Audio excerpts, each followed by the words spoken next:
Joke NHL. We're here to talk about the St. Louis Blues and the Chicago Blackhawks series getting started here from the Central Division.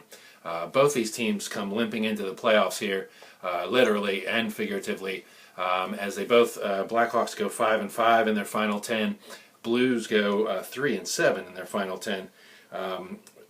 Certainly, like I said, limped into the playoffs here. Both teams suffering injuries to some key players down the stretch. Blackhawks with Taves and Patrick Kane being out. Blues suffered losses with TJ Oshie amongst others, and they should be getting a lot of those players back.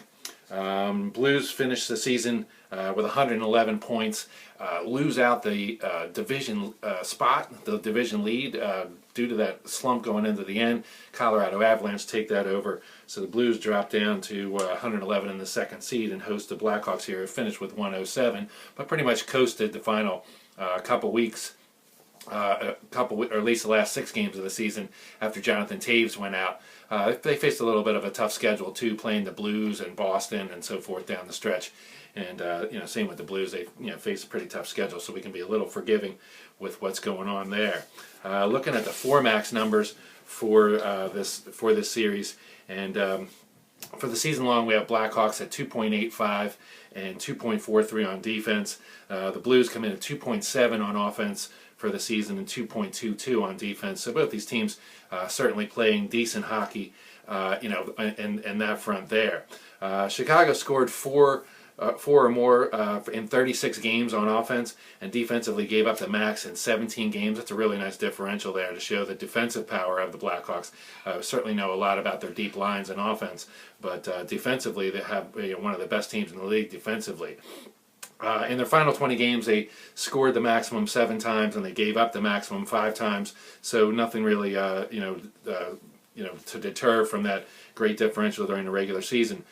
Blues scored 4 or more in 31 games on offense, and defensively they gave up the max in 19 games. So not quite a stellar differential as the Blackhawks, but it's certainly very respectable. Their final 20 games, they gave up the max they scored the max 4 times, and they gave up the max 7 times.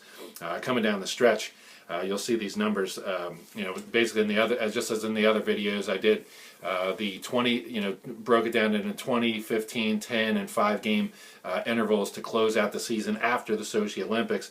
So looking at these numbers is going to tell a better story as to what I think is going to happen in this series. First, the Blackhawks in their final 20 games, 2.55 on offense, 2.5 on defense.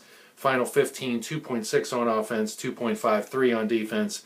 Final 10, 2.6 on offense and 3.0 on defense. And for the final 5, 3.0 on offense and 3.0 on defense. So they've been able to keep their their offensive pressure up there. The defense, like I said, slacked a little bit. But then again, like I said, the last 10 games or so, dealing with injuries, first to Patrick Kane and then to Jonathan Taves. The Blues, on the other hand, when you see this form, you'll see why I picked the Blackhawks to advance in this series here. Blues in their final 20 games, 1.75 on offense, 2.4 on defense.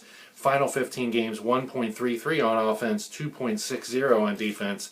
Final 10 games, 1.00 on offense and 2.7 on defense. In their final 5 games, 1.0 on offense and 3.6 on defense. That's kind of a horrible trend to be going into the playoff postseason with. They acquired goalie Ryan Miller from the Buffalo Sabres and dealt Yaroslav Halak, who has been their their key in net for the last 2 seasons. Granted, they did not have the playoff success with him, but certainly in the regular season he has handled all challenges.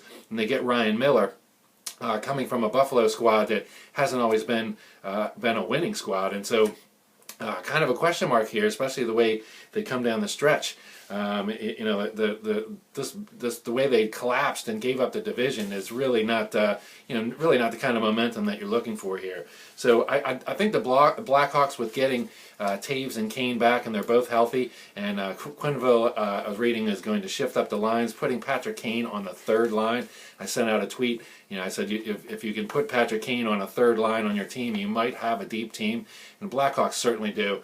They're tested. They've won the championship 2 times times in the last 4 years, and so they come into this, certainly with the experience to know what it takes to get the job done. And if Taves and Kane are healthy, then I think they'll be able to pick up and flip the switch on a lot easier than the Blues did, like I said, with that form coming home. So with that, like I said, the 4max numbers are being put up again on statintelligence.blogspot, so be sure to check those out and print those out for your own reference.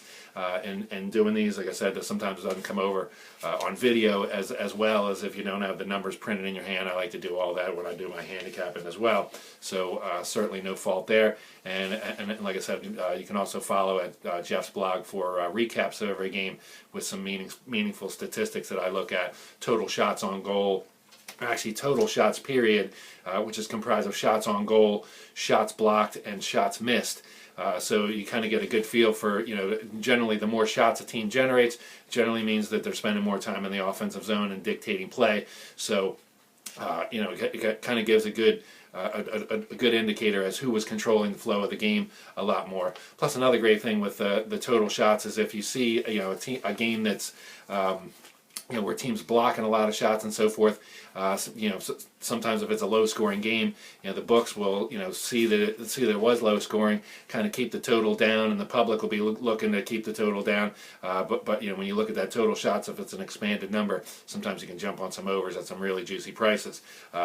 Last night's overs, all three of the games went over, and all three of the games were shaded under on the juice. So like I said, and especially in these first two rounds, you want to be trying to look to exploit where the overs could come in, and do those rather than jump on the under train that everybody seems to get on and just pound it ad nauseum.